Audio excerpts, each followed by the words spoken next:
Lestari dengan NIM 35 2024 014. Perkenalkan, nama saya Adina Tias dengan NIM 35 2024 003. Perkenalkan, nama saya Jimmy Lucas Buling dengan NIM 66 2021 011. Perkenalkan, nama saya Benedictus Tigalageng Pambudi dengan NIM 67 2021 025. Perkenalkan, nama saya Vander Sekoranto dengan NIM 68 2022 116.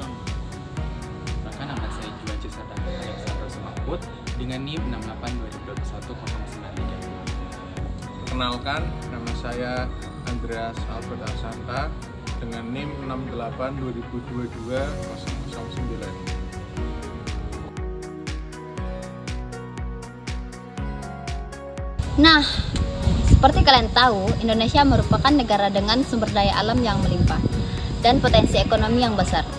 Namun, di balik kemajuan ekonomi yang telah dicapai, terdapat masalah yang sangat serius dan dampak langsung pada kesejahteraan rakyat, yaitu mengalirnya kekayaan nasional ke luar negeri. Nah, hal ini menyebabkan Indonesia kehilangan kekayaan yang seharusnya mereka gunakan untuk membiayai pembangunan infrastruktur, pendidikan, kesehatan, dan lain sebagainya. Akibatnya, rakyat Indonesia tidak dapat menikmati kesejahteraan yang seharusnya mereka dapatkan dari kekayaan nasional tersebut.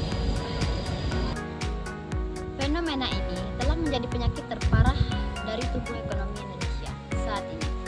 Kekayaan nasional yang seharusnya digunakan untuk membangunkan negara dan meningkatkan kesejahteraan rakyat malah mengalir ke luar negeri dalam bentuk keuntungan perusahaan asing, biaya impor, dan lain sebagainya.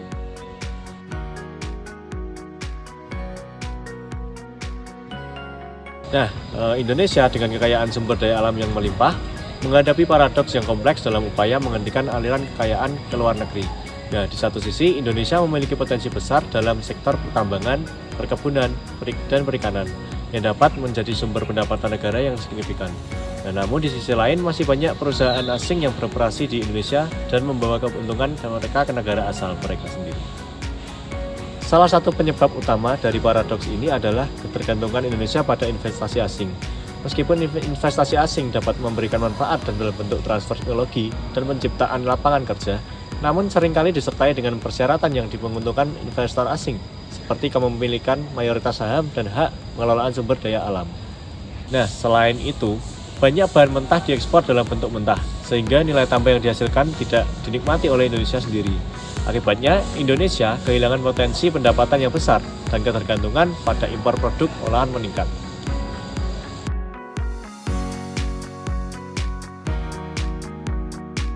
Nah, dampak kekayaan yang mengalir dari Indonesia ke luar negeri sangatlah luas dan beragam. Ada beberapa contoh seperti ekonomi, kehilangan pendapatan negara. Kekayaan yang mengalir ke luar negeri dapat menyebabkan kehilangan pendapatan negara yang seharusnya diperoleh dari pajak dan royalti. Ada sosial, yang pertama kehilangan kesempatan kerja. Kekayaan yang mengalir ke luar negeri dapat menyebabkan kehilangan kesempatan kerja dalam industri pengelolaan kekayaan alam. Lalu selanjutnya adalah lingkungan, kerusakan lingkungan. Kekayaan yang mengalir ke luar negeri dapat menyebabkan kerusakan lingkungan karena kekayaan alam yang seharusnya digunakan untuk melestarikan lingkungan malah diekspor. Lalu yang terakhir adalah politik, kehilangan kedaulatan kerakyatan yang mengalir ke luar negeri dapat menyebabkan kehilangan kedaulatan karena kekayaan alam yang seharusnya digunakan untuk meningkatkan kesejahteraan rakyat malah diekspor.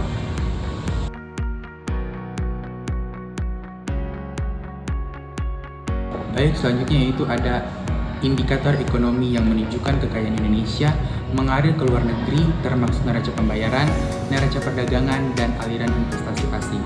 Berikutnya saya akan menjelaskan sedikit terkait indikator ekonomi yang dirasakan langsung oleh masyarakat terkait dengan kekayaan yang mengalir ke luar negeri, meliputi yang pertama, inflasi. Kenaikan barang dan harga dapat dirasakan langsung oleh masyarakat jika kekayaan mengalir keluar. Hal ini dapat menyebabkan peningkatan harga barang impor yang berdampak pada daya beli masyarakat. Yang poin kedua, ada tingkat pengangguran. Jika perusahaan-perusahaan lokal mengalami kesulitan karena kurangnya investasi dan kekayaan dalam negeri, malah mengalir keluar. Hal ini dapat menyebabkan putus hubungan kerja dan peningkatan pengangguran yang dirasakan langsung oleh masyarakat. Poin yang ketiga yaitu ada ketersediaan lapangan kerja.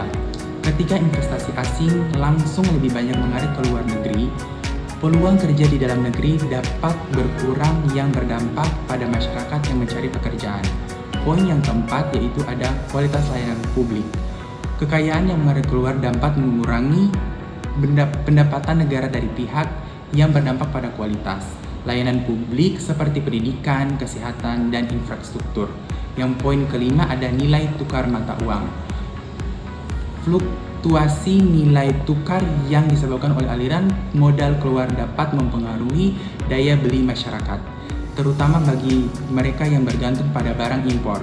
Dan poin yang terakhir yaitu ada akses terhadap barang dan jasa. Jika kekayaan mengalir keluar dan mengakibatkan definisi neraca perdagangan masyarakat, mungkin mengalami kesulitan dalam mengakses barang dan jasa yang mereka butuhkan. Indikator-indikator ini memberikan gambaran tentang bagaimana aliran kekayaan ke luar negeri dapat mempengaruhi kehidupan sehari-hari dalam masyarakat. Lalu bagaimana cara menghentikan ini? Ada 5 solusi utama. Yang pertama adalah hilirisasi dan industri dalam negeri. Kita harus berhenti mengekspor bahan mentah. Nikel, bauksit, kelapa sawit, semuanya harus diolah di dalam negeri. Ini bukan hanya soal menambah nilai jual, tapi juga menciptakan lapangan kerja dan menguatkan industri nasional. Yang kedua, kita harus perkuat kebijakan pajak dan investasi. Pajak bagi perusahaan asing yang beroperasi di Indonesia harus lebih ketat. Hindari praktik penghindaran pajak dan pastikan keuntungan mereka berkontribusi bagi pembangunan nasional. Lalu, kita harus mendorong penggunaan produk lokal. Kita juga harus mengubah pola konsumsi. Kalau ada produk lokal yang bisa menggantikan produk impor, pilih yang lokal. Ini akan mengurangi ketergantungan kita pada barang luar negeri dan memperkuat ekonomi dalam negeri. Lalu, kita juga harus perkuat sektor keuangan dan perbankan nasional. Kita harus memastikan bahwa dana dari pengusaha dan perusahaan Indonesia tetap berputar di dalam negeri. Caranya, perkuat sistem perbankan nasional, buat kebijakan yang menarik bagi investor lokal, dan cegah aliran dana ilegal ke luar negeri. Yang terakhir adalah optimalisasi sumber daya manusia dan juga teknologi. Jangan hanya bergantung pada tenaga kerja murah, kita harus berinvestasi dalam pendidikan, riset, dan teknologi agar bisa bersaing di pasar global. Dengan inovasi dan SDM yang unggul, kita bisa menghasilkan produk berkualitas tanpa harus bergantung pada teknologi asing.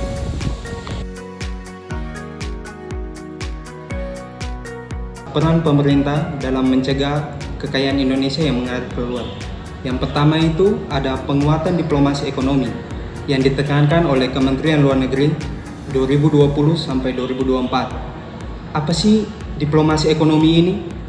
Penguatan diplomasi ekonomi ini contohnya Indonesia bekerjasama dengan Uni Emirat Arab melalui Comprehensive Economic Partnership Agreement yang ditandatangani pada tahun 2022 silam.